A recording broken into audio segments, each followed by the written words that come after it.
about blood and salt, and it all begins really with the advent of a new princedom. Because in the world of darkness, there are princes, as you're probably aware, which are the head vampires who rule specific areas. Kindred have always lived at the edges of Bristol because it's always had that history of the slave trade. There's a lot of money there, but there's a more prominent territory across the water in Cardiff. Capital city of Wales. Being a capital city of a country, it's obviously the perfect seat for a prince, and Wales has had its prince for a ventry prince for many a century. However, we do like our princes. However, this prince is not particularly interested within the land across the water. But over time, the territory and Bristol sort of become so separate that another prince has come along. And to note, princes can be male or female. She's established herself and claimed Prince of Bristol. And the Prince of Cardiff is dubious about this, but there's politics higher up, which means whilst they're not going to make a huge fuss about it, there's a lot of tension now between the established territory of Cardiff and the new territory of Bristol, which is actually run by a Toreador named Matilda. Choose territories in sight of each other, forever on edge. Lots of young vampires or new vampires coming into Bristol, or old vampires sort of popping up, who suddenly find themselves having gone from the outskirts where no one cares to the centre of a new upcoming kind of power base. Matilda has put out word that she's looking to see who can come forward and help her, who can prove themselves useful to the new regime, and you have been intrigued by the promises of wealth and power. So could you tell me what brings you all to Bristol? I'm Jezebel. I am a Malkavian, 10th generation. I'm in Bristol because I did some very bad things in Cardiff, and I decided it would be best to leave before, I got found out. So I escaped to Bristol, and I found a lovely church, sort of old, like 17th century church with a lovely old graveyard in it, and I thought it would be a perfect place for my domain. So I moved in.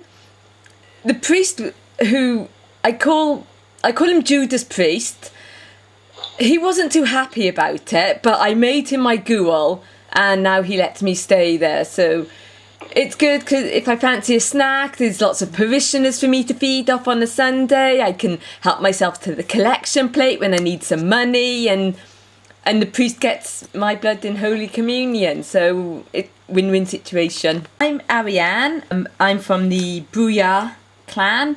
I'm a tattoo artist and political activist. I got turned during the war. I'm French, so I was part of the resistance. I have my own herd. They all work for me at my tattoo parlour, and I tattooed them all so that people know that they belong to me. And so I've just come to Bristol and opened my tattoo parlour there. It's called Ink Panther, and I live above it. I thought, well, Bristol might be a good place to set one up, up and coming vampire scene. I can maybe add some more people to my herbs, get some rebellions going. No one knows who I am here, which might serve me well. I'm Alexandra. I've been dispatched from the homelands because the family have got business dealings over here. They want to grow and exploit. I've only arrived in the last week or two, so I'm currently staying at charming little hotel, which we all should know because it's hosted the HorrorCon recently.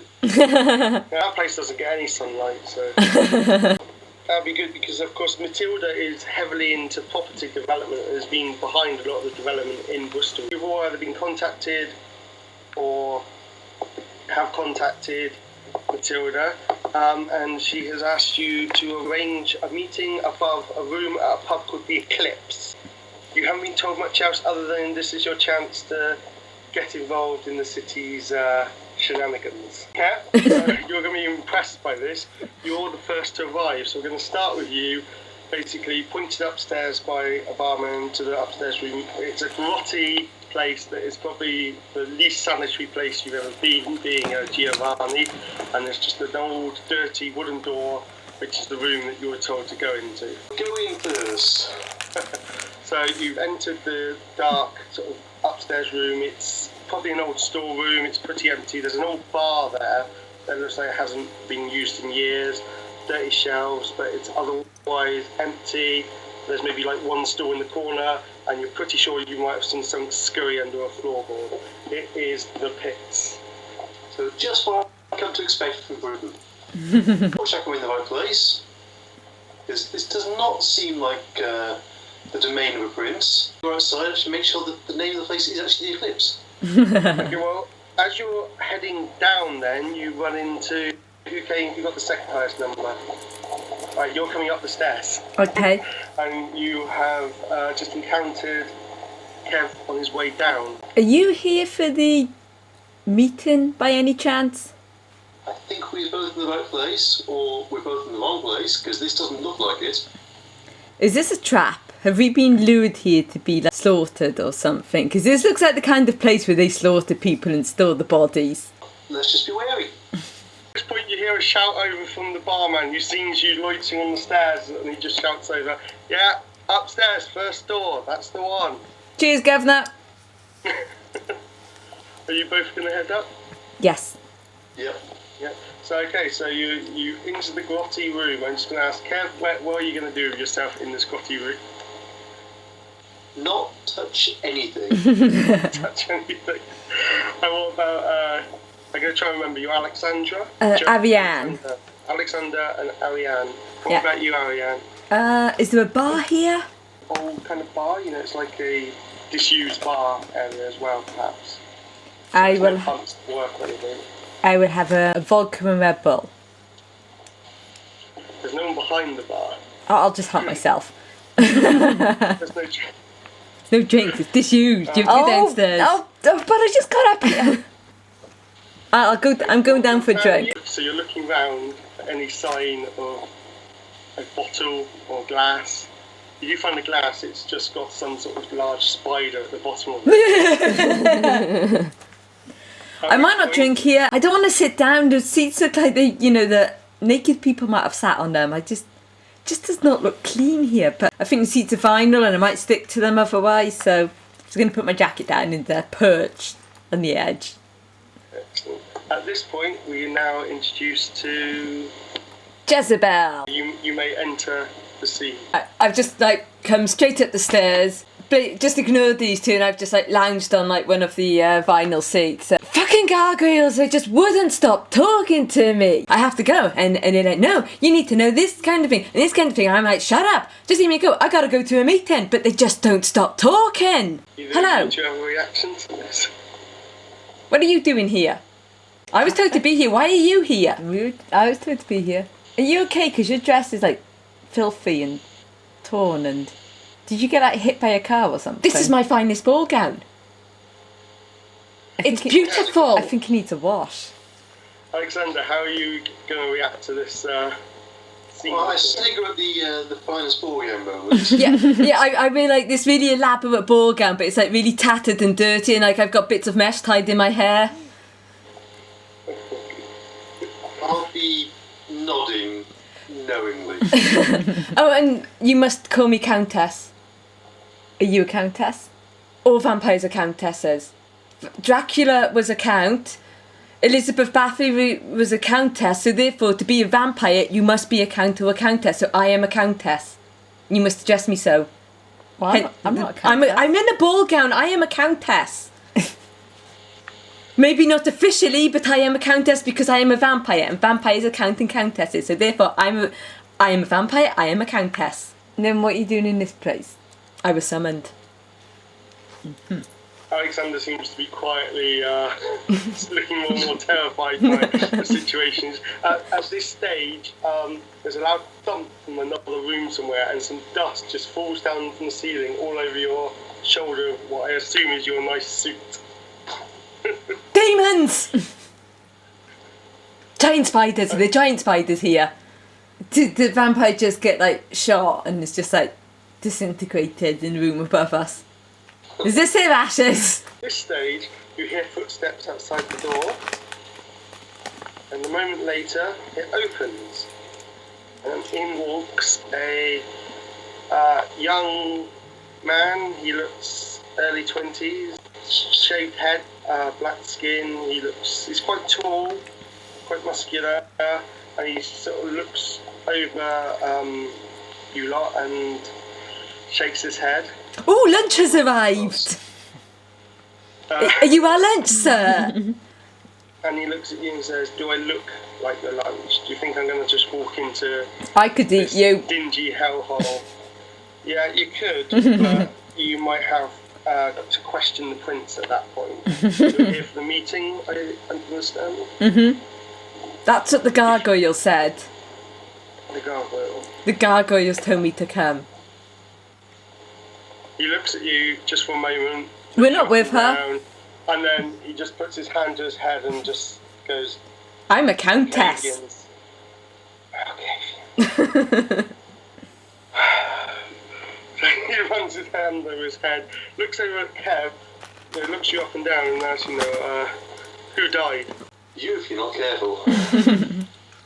Again, not a good move on your part.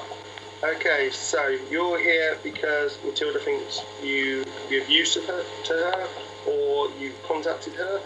I don't know much about you. I am, as you probably already guessed, not kindred. However, I am your closest contact to the wonderful world of politics in Bristol. If you thought you were going to come in here as people Matilda didn't know and go straight to the top, I'm afraid it doesn't work that way. So do we get to have like close contact with you? Because if you want some, one-on-one time, I'm cool with that. I just want to know when we get to eat him. Like that. I'm having him first. I'm hungry. Right, so he looks you up and says, basically, right, I am Matilda's ghoul.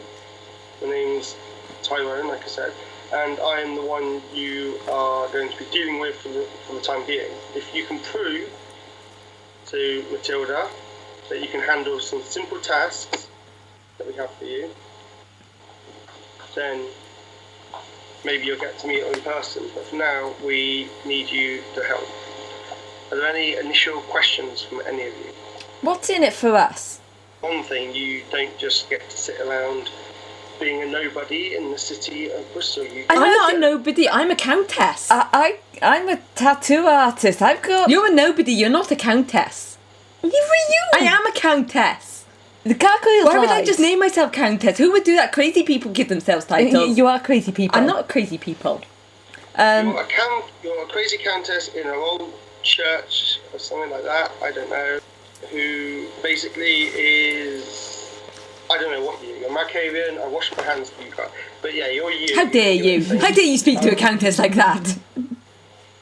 Was you a tattoo shop? Very nice. I like the tattoos. They can. I can tattoo you anytime. Yeah, well, you can tattoo me once you've sorted out some issues in the city from. Because at the moment, as I say, your shop, maybe someone wants to build a housing development. Maybe there's going to be the prices go up. You never know.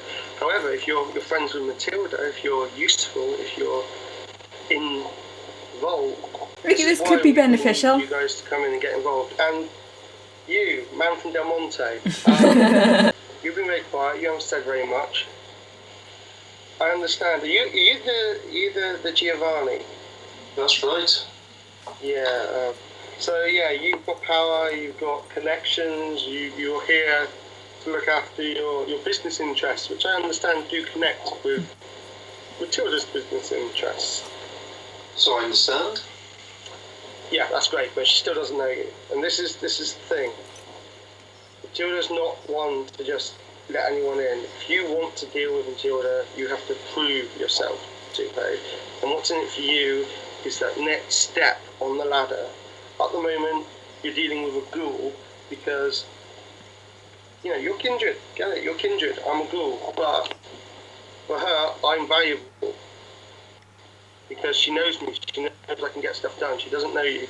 So, for Matilda, until you prove yourself, you're lower than low. You're not a countess. You're not a peon. You want to be a countess? You prove yourself to Matilda. I'm sure she will. Yeah, you can ask her to call you a countess. I'll just kill a countess, and then that makes me a countess. I don't That's think how it happens. I don't think that's how it works, happens, no. right? Yeah. I have a ghoul. He's a priest. I bet you do. Yeah, so it's not impressed with Malkavians at all. In fact, he's trying to stand quite a distance from you, not in a scared way, in a kind of the sense that he's worried the madness might just rub off. He's looking you all up and down. Well, he says, you're a motley crew. We've had people come in and out here. It's amazing how many young kindred who've already attempted to gather Matilda's favour. At least 2 of them have left the city in a Henry Hoover. Okay? I'm coming in here. What is this Henry you talk of? Let's hope you don't find out. Are you ready? Are you happy to take on a job for Yeah. Matilda? Yeah. Excellent. Because we do have a problem, actually. Is it rats? Could be. It's ghouls, like my good self. Some I know. Are you actually. part of the problem then? No. It's ghouls disappearing without a trace. We've turned up very few leads so far, but something is happening in the city. Notable ghouls who worked for notable people, including a Toshiko Yoko, have vanished. We've moved address. But however, we have recently heard that an agent may have tracked her down. So we need to find out. This Toshiko Yoko is our only lead. She's one of the ghouls that vanished, however, she has been sighted on a few occasions. We don't know if she's responsible, if she knows what's going on, if she's in hiding. That's what we need you to find out, okay? So basically, you need to collect the information from our agent, who's at a nearby nightclub called Full Metal. Any of you know it? No, but the gargoyles might. They might be able to point me in the right direction. Yeah, I'll give you a piece of paper with the address on. That's probably best. So you need to collect the information from Full Metal, a sort of industrial goth nightclub. It's owned by mortals, but heavily frequented by kindred. It's on the staff of ghouls. You look out for Frank Beadle. He's a Bruja bouncer. He'll probably get her to help you a bit. So go there, find our contact, get the information, and follow it up.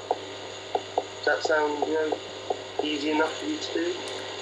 Simple. He's one of my kind. Excellent. Well, I'm going to leave you to it. Try not to fail, and remember, we're watching you. I'm watching you too. I'm watching everyone. Tip of the hat and leaves the room, keeping his eye on the Malkavian as he goes. So now it's over to you guys. Where is this Full Metal place? Because you two might know this city. I've only been here a few days. I have no idea where this place is. I might... Yeah, no, I think I know. It's not far from my tattoo parlour, because, the Cool District. I'll hardly leave the churchyard, to be honest. I've got plenty of food there. I'll just follow. We should get a horse and carriage. No, I have a motorbike. You have a motorbike. What about the rest of you? What are your plans then to get to the location? Taxi.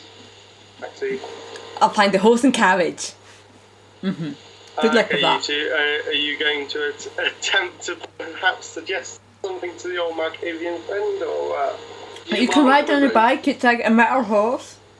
My gown will get tangled. Countesses don't ride bikes.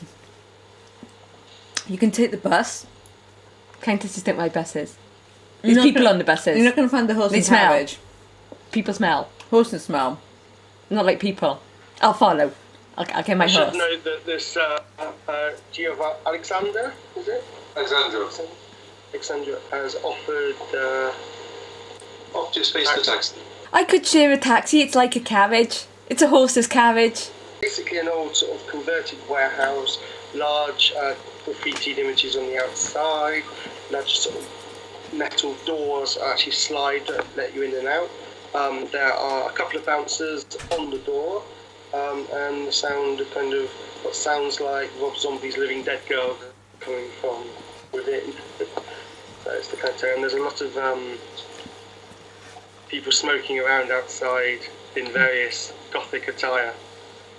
I'm going to speak to the Bruja doorman. We're kin. As you go up the doorman, I would say neither of the ones you see actually appear to be vampires. They both appear to be mortal. I'm just going to tap one on the shoulder. Is Beadle about?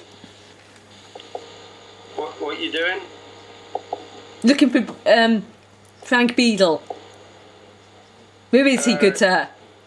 Halloween was last month. What? And the other guy nudges him and says, I'll leave off. It's one of those new styles in it, like steampunk or something. I'll have you know, this is my finest I'm a countess. This is my gown. They just look at you and are you going in or not? Yeah, we're going in. Beadle knows us. At which point, one looks at sort of, you're a bit overdressed for this, mate. Are you sure you're in the right place? I'm wearing my finest Italian suit. I should blend straight in. You're the only one who hasn't made an effort to dress. You're a bit square for this joint, aren't you? Says one, and the other one looks at him and says, "No one says square anymore." That's not the point. Yeah, I'm not sure. This is really the club for you. I mean, you need a few more studs or something there, mate. I think it's time to use a power. I use dominate and tell him to step aside. For 1 point, you have to use 1 point of blood. Yep. And what's your dominate level? I've only got 1 point to dominate. That's how it goes. So 1 dice. So I'm going to make this easy for you. What's your willpower? Willpower of 7. Like, what word are you using? Because you're doing it at level 1, you basically are able to give a simple command. I'm going to say step aside. Step aside. That's 2 words. I'll give you that. I might make it a little bit harder because it's 2 words, okay? So let me double check this. Yeah, so manipulation and intimidation to do this. Intimidation 2, manipulation. An attribute 4, so that gives you 6 dice on which to get I'm going to say 6. It's usually your willpower. 2, 3, 4, 5, 6, 8. So how many successes is that? What was the difficulty? 6. 2. He looks at you a moment and goes, "Yeah, you've probably got business in there, whatever," and turns his attention to some smoking guy who's just blowing smoke in his face. So you can go straight on in. Yep, straight on in. Excellent. So basically, as you come into the club, it's a huge open floor with a bar down one end. And there's an upper story kind of area, not unlike the Bonds in Buffy. But it's like an upper level overlooking sort of the dance floor, and it's packed full of people who are now dancing to some 9 Inch Nails. And it's absolutely crowded. And of action. I'm just going to shove people aside and make my way to the bar. Getting some dirty looks to do. I'm just going to squeeze through and try and find the office where he might be. Okay, careful. What about you? Follow her. Keep an eye out for any kin. Okay, so you two are heading through the crowd, trying to head to the office area, onto the bar. So you've reached the bar area, which is as crowded as you'd imagine for this sort of place. Okay, I'm just going to slap the barkeep. Massively bearded chap with a beard down to here, skinhead, slightly ginger, slightly large bald, just turns and looks at you and just stares for a second. Just stares dead at you as if to say, "What was that?" Good evening, sir. Could you turn the music down because I can't hear the voices? He looks at you and says, "What? I can't." The music! Turn it down! You know this is a nightclub, right? Yes, but I can't hear the voices. Listen to the music. I need to listen to the voices. Because I might make a bad decision. I need to discuss things with them and I can't hear them. He shakes his head. He's looking feeling a bit annoyed about all this. You're making a bit of a scene. Like he says, "Do you want a drink or not?" What blood type are you? Yeah, I've got other people to serve. If you decide to make sense. You can't refuse to serve me. He's gone. He's walked down the bar to serve someone else. Such rudeness. Why am I here? But you've left the other two, and the other two at this point have made their way across the room. And they're at the bottom of the sort of staircase to one side leading to the upper levels, and there's also a staff-only door and door to the ladies. I'm going to go through the staff door. Are you joining her again? Okay, so if you head through the staff door, you find another corridor, and as you're in there, you actually get spotted straight away by a large bouncer chap. Bald head, large, your archetypal bouncer. He looks over at you, and you may recognise him as Frank Beadle. He looks you up and down and says, I take it you're the ones who've come to see me? Yes. Okay, well, we just have to go into... I've got some stuff to show you on the security tapes. Can you come in the security room with me? Yep. Right, so we're going to take you into the security room. However, while it's taking you in there, I'd like to return to... How much split you up already? This is mental. I've now climbed on top of the bar, and I'm walking up and down it, trying to find Ariane and Alexandra. Because I can't remember where they've gone, and I'm trying to look for them. So I'm just I'm just patrolling the bar, trying to find them. It's pretty bad. So at this point, the bartender has grabbed you round the waist and lifted you down. Literally. Okay, right, I'm gonna kick him in the shin. So it's like scrape my boot down his shin. Unhand me, sir! Don't you know who I am? Okay. He puts his hands up and says, look, we're in trouble, look, we got the bouncers, we will have to let you leave. I don't know what you're on. I'm on a mission. That's okay, you're on a mission, that's fine. What? How about I give you a mission to go and talk to Frank. He's a nice man. Who's Frank? Frank, he's one of our security chaps. If you go over to that door over there, I'll let him know you're coming. How about that? Thank you, good sir. You've been very helpful. You shan't die tonight. Yeah, thanks. He lets you out from behind the bar first. However, as you're going along, some drunk guy stumbles up to you and sort of gets in your way holding a large sort of bottle of something. He's got a bit of gothic makeup on, but it's really badly done, should I say. And he's just a bit of a drunk, drinking from his bottle of White Lightning. He says, what the hell are you wearing? You meant to be like a zombie or something. I'm a countess. Yeah. I'm just going to take his bottle and hit him in the face with it. Oh no, right, okay, so I want you trying. He's pretty drunk, so this is not going to be okay, I will do the class. This is not going to be easy, but not going to be difficult. I want you to give me a roll on dexterity and brawl. Okay, I've got 4 in dexterity and 2 in brawl. Make it easy, it's going to be a 5. It's going to be 5.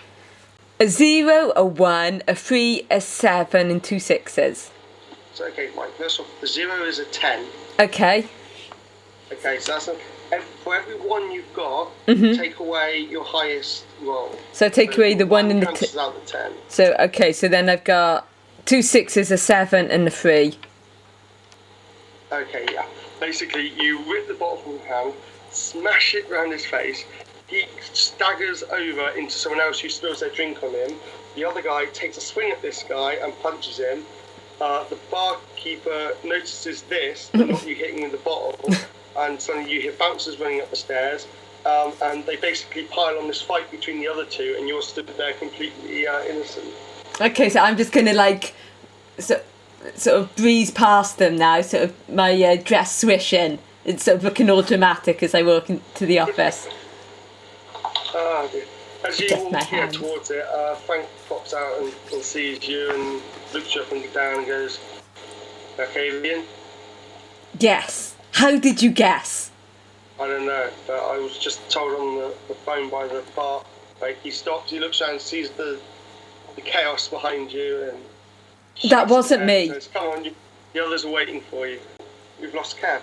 Oh no. Man down! He's been taken off by security. And Frank's taking you into the security room where he has got all the monitors set up, and he's going to show you a tape. So he says, right, this tape is from a few nights ago, basically. And he holds it up, and basically it's security footage from the rear edge of the nightclub. So there's a sort of corridor actually where he is, and there's another one the opposite side past the gents' toilets, and there's which leads to a fire exit. And on the footage, you see someone in a hoodie walking down the corridor towards the fire exit, and they push it open and slip through, and it doesn't set off any alarms, as he says. And then Toshiko, who is the missing ghoul, who you're meant to be tracking down, is seen following the person in the hoodie, brandishing a knife, and then Toshiko disappears after them out back. He's like, well, I don't know what to make of it. The alarms didn't go off, no idea what's going on here. Is there anything that shows that the alarms were temporarily cut off? Was there a glitch in the system, or have the wires around this door been severed, or...? To be honest, I wouldn't be surprised if they just didn't work full stop. This place is practically a death trap. I'm surprised it's still got its license, but, you know, you can complain, but, you know, it's kind of like they can advise wherever the bottom line is, you know, that's what it's about. So, do we know whether I suppose we can't see the hooded figure to know whether they were a ghoul as well. Is there any way to tell if people are ghouls? From footage alone, no, not really. I mean, if you got some fancy powers, maybe, but I couldn't tell. I have no idea. I've not seen anyone wearing that before. But then I've never seen Toshiko follow someone with a knife before, so... Can we not just go into that TV and follow them? No. It seems the simplest way. No. You know, got any insight amongst all that craziness there at all, by any chance? Plenty. Plenty. I'm very wise. Are you, though? Mm-hmm. Countesses have to be. No, countesses are just rich. And wise. I've dealt with Machiavellians before. Like, do you get any kind of vibe from this tape or anything? It's an 8. Ooh, I don't think I'll get that. No, I wrote a 7, a 6, and 2 1s. Oh, that's a critical thing. Yeah. You're watching it, and you say, you reckon, from the looks of it, that this Toshiko is clearly a psychopath because she's got a big knife, and who wears an outfit like that anyway, and basically you'd rather be talking to your ghouls and the music's too loud anyway. But that's everything you get from it. She's a psychopath. You can tell by the way she dresses. And she has a knife. Psychopaths have knives and dress like her. Do they not dress like you? Countess is dressed like me. She's a psychopath. Why are we looking for a psychopath? We should just let someone finish her off. Well, look, in terms of Toshiko, we don't know whether she's involved. I mean, she always seemed a nice girl, you know. The fact she has a knife, is that for her own protection, or is that to go after and kidnap other people? And that's why we're trying to track her down. She has a knife because she's a psychopath. She used to be, as I said, she's a gangrel ghoul. She's the ghoul of the Cam Primogen, Nathan Price. He's a pretty big deal in the city, so if she's gone off the deep end, this is pretty mental. But I don't get worried here. You know, I'm just here to do my job and get a bite to eat from the odd drunk lass, okay? You know, don't... Where does she normally hang out? Where's her go-to place? Has anyone looked there? I only ever see around here. I couldn't tell you anything. However, I believe, you're going to hate me for this, but the Ventru ghoul upstairs, She might know something. What about the magic eyes that are seeing everything on these screens? Do they not see her or the hoodie in the club? It's all I can find, basically. Look, like I said, we only keep the footage a certain while. I've had a little look round. I mean, I can have another look if you like, see if I can catch anything on the tape, but your best bet is go and speak to Cadence. Word is, she has located where Toshiko is. However, there'll probably be a price attached if she has. Well, the church has plenty of money. What's that? What about this price? Do we know where he's based? What, the price for the money or the price of the person? Price the person. Well, oh yeah, everyone knows about Price. He's, as I said, he's the clan primogen. He's the main guy here in the city for Clan Gangrel. You'll find him actually usually around, you know, the big bridge thing, suspension bridge. Usually around up that area. Gangrels, you know them, they kind of like to harrow the moon. They're one step away from werewolves, honestly. Does a lot of infrastructure, building work in the city, but I couldn't tell you much more than that. He might be a lead, but I think he's going to admit that Toshiko's gone off the deep end. I don't know what to make this. As I say, I'm not the guy to speak to. I don't have much in the way of answers. I've just conjecture. I like to keep my head low and keep my head on my shoulders, if you know what I mean. Right, I'm going to head upstairs and speak to the ghoul then. I'll come. Good luck. Basically, as you get out, it's up the stairs to the upper area. Now, the upper area has stool seating along one side, spaces overlooking the downstairs, the dance floor, and then sofas all alongside the inner wall at the far end. The sofas have been moved around into a big circle where there is this lady done up with nails and long hair, wearing a dark dress, looking very... She looks like she doesn't fit in this place at all, but doesn't care, and everyone sat around her is basically hanging on her every word, and she is, you know, totally in charge. I'm going to get Kev to roll a dice for me. 2. Oh dear. As you're heading across the upper deck, a young lady, absolutely thin as a rake, but very tall, with a massive bottle, staggers in front of you, Alexandra, puts the hand on your suit and says how amazingly you're dressed. I want you to give me a roll of dexterity and dodge. I get 8. An 8 and a 10. The 10 obviously explodes. Despite this, you amazingly sidestep as she projectile vomits directly towards you, missing you, hitting full force in the face of someone behind her. And then she promptly passes out, falling into your arms perfectly. Pushed to one side. When you rolled that 2, I just thought, oh, you're never going to get this. Vaulted on, and you didn't. Damn it. Well, You carry on towards... stepping around the vomit. So basically, as you all 3 of you stood there and blatantly being ignored. I'm just going to go and sit by her. Okay, considering there's another person there, you climb over several people and squeeze into the gap. Elbow in the side. And yeah, the guy looks at you, who was there for a second, but he looks slightly scared and actually edges away. Thank you, sir. While she continues to completely ignore you. Just going to tap her.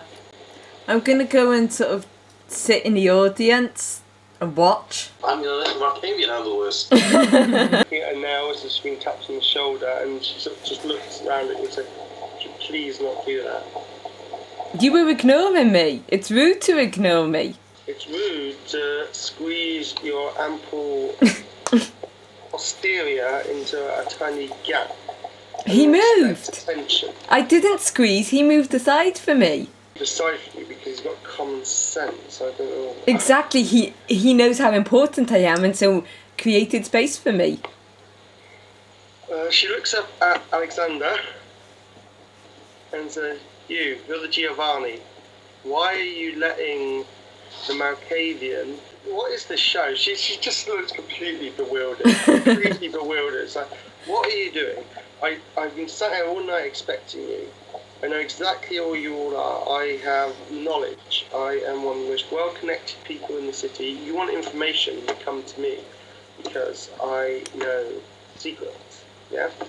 Everybody knows this. What they also know is that you're polite, you're courteous, you approach, because you do not stand back in your lovely suit there, which, damn fine suit by the way, I've got to say that, and let the Malkavian come in. I mean, what is this freak show? Even the Bruja's got more sense. Come on, what's going on? Let's try this again, guys. We've been disrespected since we arrived. We were sent to something you call a pub, told to come find Frank, who wasn't where we expect to see him. Frank doesn't know what's going on. He thinks you might. Frankly, we're as sick of this as you are. So now that we've actually met, now we've been introduced, let's get down to business. What can we do for you? How can you help us? This is why I like the Giovanni. All business. Although, a bit more on the whole sales pitch. You're not giving yourself many cards. You're on the younger side, I know, but tip for the future. Don't make yourself sound quite so desperate. Anyway, I can help you, and I've got reason. I, as you are probably aware, am another important ghoul in the city, and someone is killing ghouls. So, on that basis, I am going to give you this information at a discount rate. How's that sound? Go on. I know where Toshiko's hiding. I know where she disappeared to. I haven't seen her, but I've got an address. And one part of me giving you this address is you owe my employer a favour. That's Edward Murtaugh. Do you know him? He is a clan primogen for the Ventru, one of the richest people in Bristol, a long lineage going back. Any of you have any local knowledge? I have some. We arrived a couple of days ago, so I'm still learning.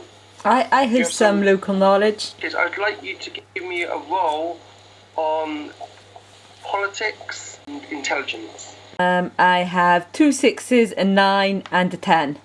So you do know him. He actually made most of his fortune in slave trading back in the day. So he's typical Ventru. He will do anything. People who cross him don't end up too well. He is a nasty piece of work, and it's well known that he regrets the loss of the slave trade. Oh, that doesn't sit well with me. I was part of the resistance. I freed people he owned. Probably. He was a Nazi sympathiser as well. I should mention that too. I can't be owing this guy a favour.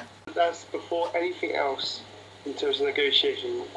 You have to owe him a favour. We would not even go beyond this step unless you can offer anything. It's the cost of business. Cost of business. So do we have an agreement? I'm with that. You too? Why not? It might be fun. I might be able to bring him down from the inside. I'll agree for now. So what are you actually going to offer now for the information? A free tattoo. My work is highly sought after. They're very expensive. I can slot you in for free. I think I'll pass.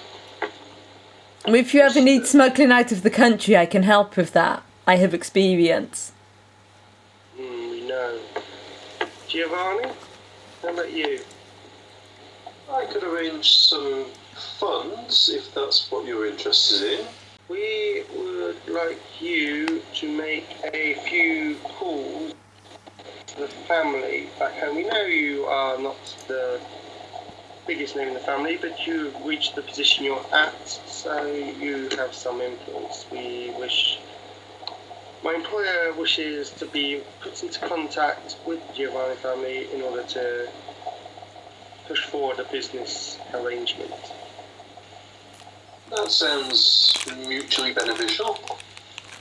I'm sure it will be. And as for you two, well, the main thing we have in interest is we want you to keep an eye out on information for us around, say, the tattooist, the community you get in there can be a bit rabble-rousing. We want to know what they're saying. Mm-hmm. You provide us with just the latest gossip for the next few weeks. And the price is relatively cheap because I'd rather not find myself facing some psychotic ghoul with a knife and a bad attitude. Okay. So she grabs you by the arm. What did I do? And scribbles the address down on your arm. I'm not a piece of parchment. Are you sure? Yes. I have beautiful skin. Yours looks leathery. We should write on you.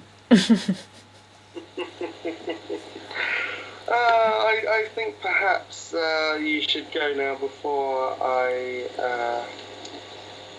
decide to do something I regret. Yeah, I'm bored now anyway.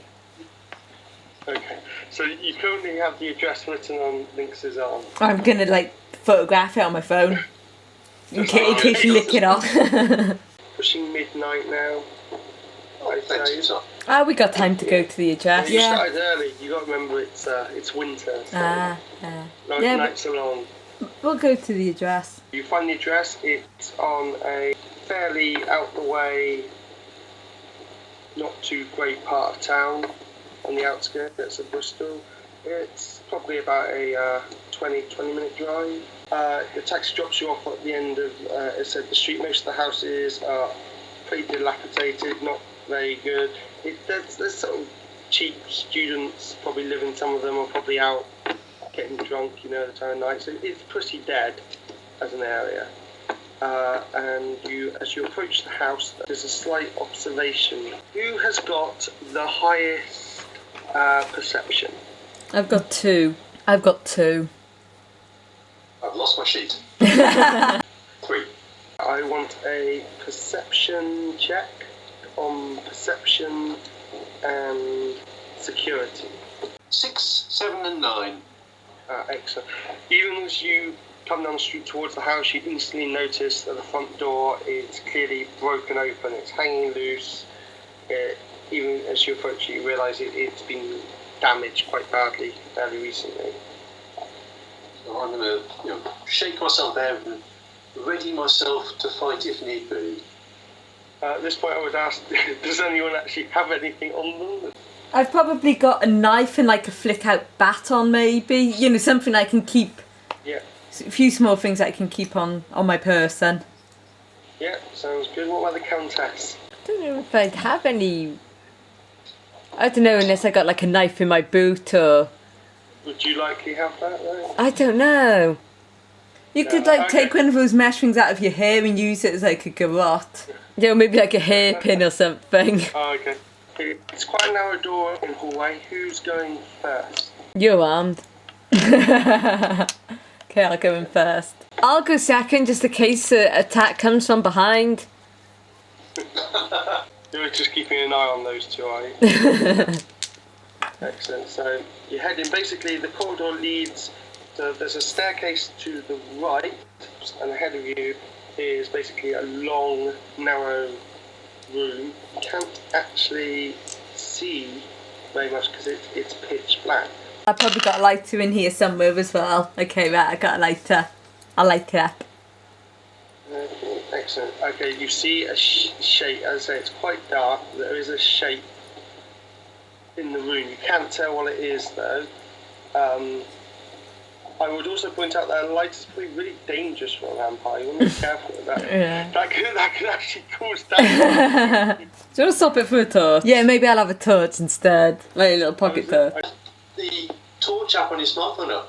Ah, yeah. I would also point out, could you do, Kev, actually, because it amuses me that you're the ones, and could you do a perception intelligence roll for me at 3? 1 and a 10 cancel each other out. So we got 4, 4, 4, 9, 9.